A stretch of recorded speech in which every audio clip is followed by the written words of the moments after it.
మంచిగా వస్తలేవు. బియ్యం ఇస్తున్నారు కానీ మంచిగా వస్తలేవు. అన్ని నూకలన్నా పురుగులు మంచిగా లేవు. 6,000 పింఛన్ అన్నారు, 4,000 ఇస్తున్నారు. మా ఆయన హ్యాండిక్యాప్, ఏం పని కోడు. నేను పూలు అమ్ముకునే బతకాలి అంతే. ఏం లేదు. ఆయన గెలుచుడు 2 ఏళ్ళు అయింది. ఇప్పటికి 4,000 పింఛన్ వస్తుంది. ఎప్పటి నుంచి వస్తుందో అప్పటి నుంచి అవే పింఛన్ వస్తుంది. ఇబ్బంది ఉంది. గ్యాస్ 500 ఏం లేదు. మేము బ్లాక్ లో కొనుక్కుంటున్నాం. 1,000 రూపాయలు అవుతుంది గ్యాస్. సొంతంగా లేదు మాకు గ్యాస్. గ్యాస్ కనెక్షన్ లేదు. సరే కరెంట్ బిల్లు అంటే మేము 250 అట్లా వస్తుంది కాల్చినంత. కడుతున్నాం. ఫ్రీ కరెంట్ కదా? లేదు, మేము రెంటే కదా. ఫ్రీ బస్ ఎట్లా ఉంది?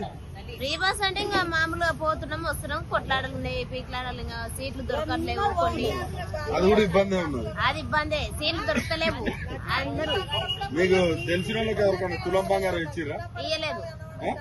తులం బంగారం అస్సలు ఇయ్యలేదు. మా దాంట్లో అయితే ఎవరికి ఇయ్యలేదు. మాకు తెలిసిన వరకు అయితే ఇప్పటికి ఎవరికి కూడా. మరి ఎట్లా నెల నుంచి మేము ఏం చేస్తున్నాడు మళ్ళీ ఆయనకి ఇండ్లు ఇస్తా అన్నారు. ఇంట్లో పెట్టుకున్నాం. మేము పెట్టుకొని 2 సంవత్సరాలు అయింది. ఇల్లు ఇయ్యలేదు, జాగా ఇయ్యలేదు, ఏమి ఇయ్యలేదు.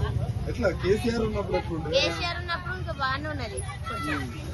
పింఛన్ నెల కరెక్ట్ గా పింఛన్ పడుతున్నాయి. ఇప్పుడు 1.5 2 నెలలకు అట్లా పింఛన్ పడుతుంది. కరెక్ట్ టయానికి పడుతుంది. అటు ఇటు అవుతుంది. కరెక్ట్ టయానికి ఇస్తలేడు. ఇబ్బంది ఏదో పూలు అమ్ముకొని బతుకుతున్నాం. మాకు ఇబ్బంది అయ్యి కోటీశ్వర్లు వేస్తాండ్రు కానీ ఏం చేస్తున్నదో పూలు అమ్ముకొని బతుకుతున్నాం. 4 గంటలకు పోవాలి, 6 గంటలకు వచ్చి పూలు అమ్ముకోవాలి, వండుకోవాలి, తినాలి.